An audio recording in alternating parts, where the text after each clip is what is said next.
Well, shelter has been and remains one of humans' basic necessities.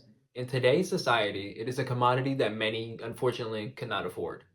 In a place like New York City, where I grew up, which densely houses and employs millions of people, having access to housing has become increasingly difficult from the lack of affordability to the limited amount of space for new developments.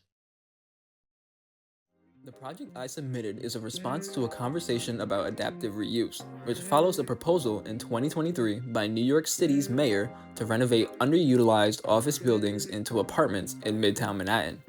In my studio, this created an opportunity to do an imaginative exploration of a real world problem in an environment that I and my colleagues are most familiar with.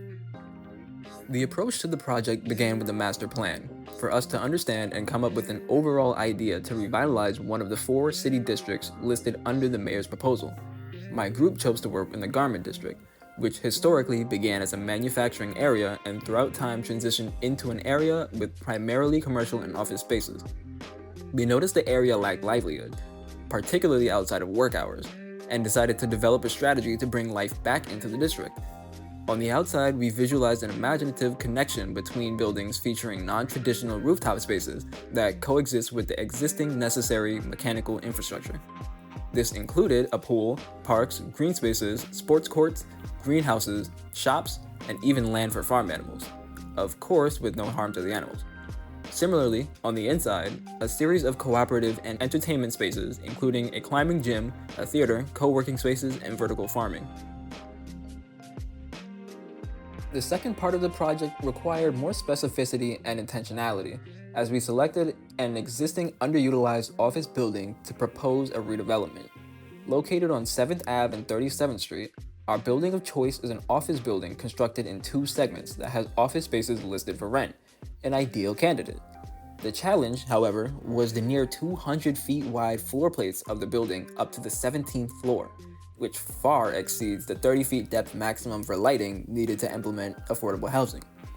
Starting with the existing floor plan as a base, we outlined the perimeter of the building, offset by 30 feet for apartments, accounted for 10 feet minimum extra for hallways and interiors, and cut a core atrium from the center of the building.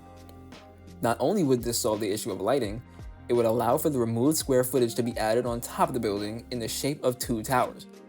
The resulting tower's staggered shape is a product of wanting different views, balcony spaces, and allowing sunlight to reach the bottom of the courtyard at its peak.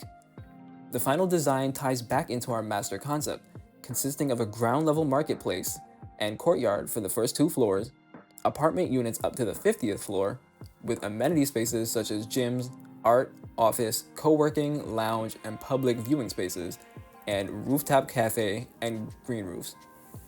The approach to this aimed to consider our creative liberties while addressing and solving a prominent problem in New York City with a building in the city's heart. My name is Jaydin Parker, and I'm a fourth year undergrad student at the Sptizer School of Architecture. When I was younger, I was first drawn to architecture as a possible future career path because I understood it simply as a combination of math and art, two things I have an affinity for. Growing up in the Bronx and attending high school in the poorest congressional district in the country, I felt as though architecture would be a means to create opportunities for community restoration. In my senior year of high school, I took an architecture elective where I got to work with hand drafting and plan drawing, which further solidified my decision to pursue an architecture degree in college. As I progressed through my education, I have become increasingly more interested and experimental in intertwining artistic representation in classical mediums into my architectural work. Through Gensler, I would hope to gain insight about design through exposure to the vast amount of fields available within the firm. With expertises including adaptive reuse, transportation, residential, and sustainability, I believe Gensler would be a great opportunity to explore and learn topics and strategies, further informing my mission as a future architect. As a Black architecture student and artist from the Bronx, I believe I can bring a unique perspective and set of representational and design skills to the work done at Gensler. Thank you.